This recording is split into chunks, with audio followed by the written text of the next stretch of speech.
dengan NIM 2306016. Di sini saya akan memaparkan hasil analisis saya tentang PT Freeport Indonesia. Adapun latar belakangnya, yaitu PT Freeport Indonesia merupakan salah satu perusahaan tambang terbesar di dunia yang telah beroperasi di Indonesia sejak tahun 1967. Berawal dari ditemukan cadangan tembaga dan emas di wilayah Papua, perjalanan Freeport di Indonesia penuh dengan cerita panjang, mulai dari penandatanganan kontrak karya, perluasan wilayah tambang, hingga perdebatan terkait divestasi saham. Atau artikel ini membahas secara mendalam latar belakang berdirinya PT Freeport Indonesia, perjalanan panjang Freeport di Indonesia, serta berbagai dinamika yang menyertainya. Adapun 5 masalah yang telah saya analisis pada PT tersebut.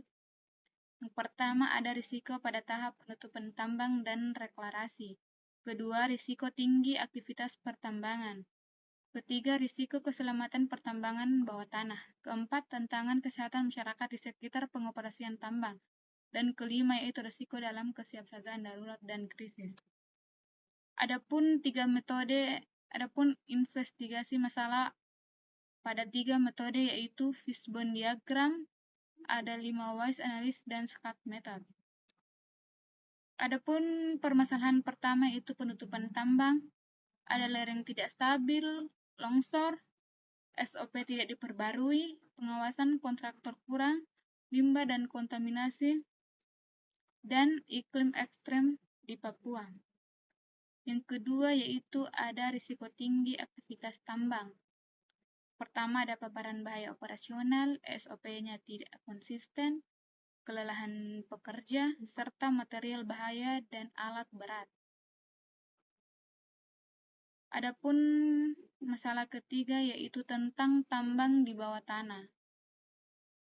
Tambang di bawah tanah ini, adapun ventilasinya buruk, penyangganya tidak memadai, keterbatasan kompetensi pekerja, serta gas bahaya dan visibilitas rendah. Tantangan kesehatan, adapun keempat masalah, yaitu tantangan kesehatan pada masyarakat. Ada penyakit menular seperti malaria atau TBC. Kedua, sanitasi dan air bersih terbatas. Ketiga, akses fasilitas kesehatannya sangat sulit. Dan gizi buruk atau stunting. Yang kelima, yaitu adapun risiko kesiapsiagaan darurat seperti pelatihan tidak merata, kedua peralatan evakuasi terbatas, koordinasi PT Freeport atau pemerintah belum optimal, serta SOP darurat belum menyeluruh. Adapun POA, pada masa yang akan mendatang untuk PT Freeport Indonesia tersebut, ada planning yang menyusun rencana penutupan tambang. Ada standarisasi SOP dan pelatihan, dan ada investigasi infrastruktur K3. Adapun organisasi yang membentuk task force K3, kedua untuk membangun koordinasi PT Freeport Indonesia serta Pemda, SAR, dan Puskesmas. Ada integrasi sistem IC, dan adapun actionnya yaitu audit keselamatan dan lingkungan, sensor keselamatan, ventilasi otomatis, ada simulasi darurat rutin, serta program kesehatan masyarakat.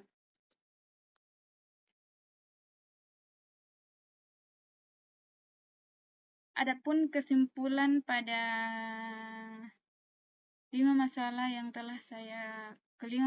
menunjukkan bahwa keselamatan kerja, lingkungan, kesehatan masyarakat, dan kesiapsiagaan darurat merupakan aspek yang harus terus diperkuat oleh PT Freeport Indonesia dengan mitigasi yang terencana, sistem yang terorganisir, dan tindakan nyata, PT Freeport Indonesia dapat menjalankan operasinya secara lebih aman, bertanggung jawab, serta berkelanjutan di masa yang akan datang.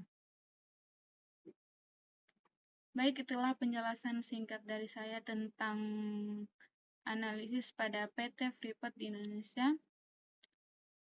Semoga bisa bermanfaat bagi kita. Lebih dan kurangnya mohon dimaafkan. Sekian dari saya.